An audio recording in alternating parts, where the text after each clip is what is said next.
Hi, welcome to the Twitch dry needling video training series, where I'll show you a fantastic dry needling technique followed by a manual therapy technique to get great results for your patients every time. Okay, rotator cuff injuries. Of course, we all know how to needle the infraspinatus, the teres, and supraspinatus. But what about this technique for supraspinatus dry needling, which we call threading? So threading along that supraspinatus gutter towards the sub-acromial space can be very effective for getting rid of trigger points in that supraspinatus all the way along here, straight towards that tip of the shoulder. Well, what else can we do as a manual therapy technique to follow that up? Okay, lying on your side for me.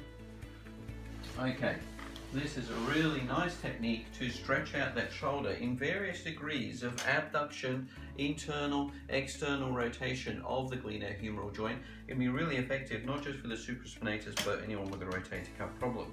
So we're just going to grab onto the humerus just in here. Of course, the supraspinatus is going to be inserted onto that greater tuberosity and onto the...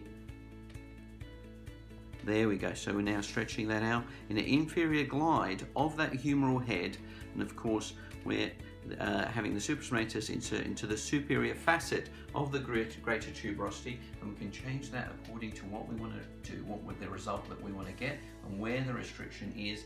Very nice, that inferior glide just in here, superior to inferior, in various degrees of abduction. We can stretch that out just like this.